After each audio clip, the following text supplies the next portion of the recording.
एक बार इमेजिन कीजिए, हजारों साल पहले की दुनिया। कहीं पिरामिड्स खड़े हो रहे थे, कहीं एस्ट्रोनॉमर्स रात के आसमान में तारे गिन रहे थे, कहीं फिलोसफर्स लॉजिक लिख रहे थे, और उसी वक्त भारत अपना एक अलग ही राग गा रहा था। बाकी सिविलाइजेशंस दुनिया को समझने की कोशिश कर रही थीं, लेकिन भारत ने इंसान को समझने की कोशिश की, और इसी वजह से इस देश की कहानी दुनिया के सबसे अलग और यूनिक चैप्टर्स में लिखी गई है। चलिए एक छोटी सी यात्रा करते हैं, इजिप्ट चलते हैं, जहाँ पिरामिड्स खड़े हैं। ये पिरामिड्स सिर्फ कबर नहीं, बल्कि एक एस्ट्रोनॉमिकल पजल है। हर एक कॉर्नर स्टार्स के साथ अलाइन है। सोचिए, थाउजेंड्स ऑफ ईयर्स पहले लोग इतनी एक्यूरेसी कैसे अचीव कर रहे थे। फिर मेसोपोटामिया, वहाँ के लोग रात भर तारे गिन रहे हैं, प्लैनेट्स के मूवमेंट लिख रहे हैं, कैलेंडर बना रहे हैं, जो आज की एस्ट्रोनॉमी का फाउंडेशन है। फिर चलते हैं ग्रीस, वहाँ के फिलोसोफर्स एक नए तरीके का थॉट प्रोसेस डेवलप कर रहे हैं। सोक्रेटिस, प्लेटो, अरस्तु, लॉजिक और डेमोक्रेसी के बीज वहीं से उगते हैं। और फिर China, compass, paper, gun powder, silk, ये सब इन्वेंशंस दुनिया को एक नया शेप देते हैं।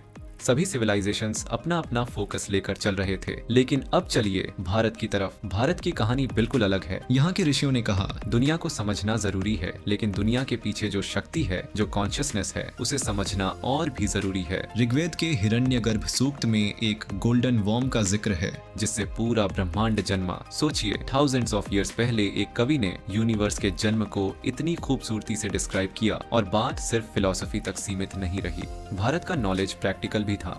चरक और सुश्रुत, जिनके नाम दुनिया जानती है। सुश्रुत ने सर्जरी के टेक्निक्स लिखे, जैसे प्लास्टिक सर्जरी और कैटरेक्ट ऑपरेशन। सोचिए, वो काम जो यूरोप में सिर्फ कुछ 200 साल पहले शुरू हुआ, भारत में हजारों साल पहले डिस्क्राइब हो चुका था। मैथमेटिक्स, जीरो का कॉन्सेप्ट भारत की देन है। डेसिमल सिस्टम, ट्रिगोनोमेट्री और अलजेब्रा के रूट्स भी यहाँ मिलते हैं। आर्यभट्ट ने 1500 साल पहले लिखा था कि धरती अपनी धुरी पर घूमती है और गोल है, जब दुनिया काफी समय तक इसे फ्लैट मानती रही। एजुकेशन, नालंदा और तक्षशिला जैसी यूनिवर्सिटीज, जहाँ दुनिया भर से स्टूडेंट्स आते थे। यहाँ मेडिसिन, एस्ट्रोनॉमी, फिलोसॉफी और स्पिरिचुअलिटी सब पढ़ाया जाता था। नालंदा में एक समय पर 10,000 से ज्यादा स्टूडेंट्स और 2,000 शिक्षक थे। ये अपने समय की ऑक्सफोर्ड और हार्वर्ड थी, लेकिन हजारों साल पहले। दोस्तों सोचिए, एक सिविलाइजेशन जो फिलोसॉफी भी लिख रही है, सर्जरी भी कर रही है, मैथ्स और एस्ट्रोनॉमी भी डेवलप कर रही है, और साथ ही यूनिवर्सिटीज में दुनिया को पढ़ाने का काम भी कर रही है। क्या ये सिर्फ एक मिथिकल सोसाइटी थी, या सच में अपने जमाने से हजारों साल आगे?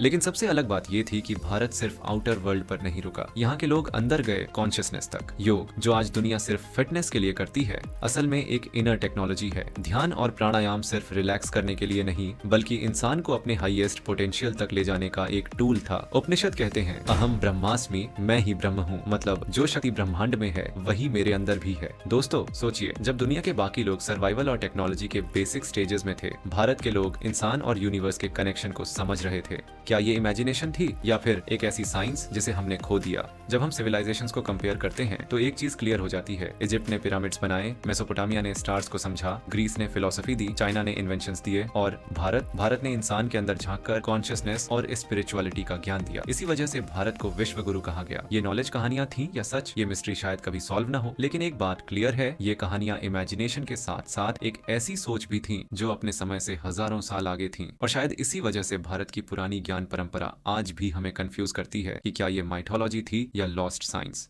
दोस्तों, आपने कभी सोचा है कि ये दुनिया इतनी परफेक्टली बैलेंस्ड क्यों है? ऐसा लगता है जैसे किसी ने पूरे यूनिवर्स का एक ब्लूप्रिंट बनाया हो, जैसे कोई इनविजिबल आर्किटेक्ट ने इसे डिजाइन किया हो। ग्रेविटी, ऑक्सीजन, सूरज से अर्थ का डिस्टेंस, सब कुछ इतना एग्जैक्ट, इतना एक्यूरेट, जैसे जिंदगी के लिए टेलर मेड हो। क्या आपको लगता है भारत के वेद और ग्रंथ सिर्फ कहानियां थे, या उनमें सच में साइंस छुपा है? कमेंट्स में अपना जवाब जरूर लिखिए, और अगर आपको ये वीडियो पसंद आया तो लाइक और सब्सक्राइब करना न भूलना, क्योंकि आगे हम और भी ऐसी मिस्ट्रीज एक्सप्लोर करेंगे।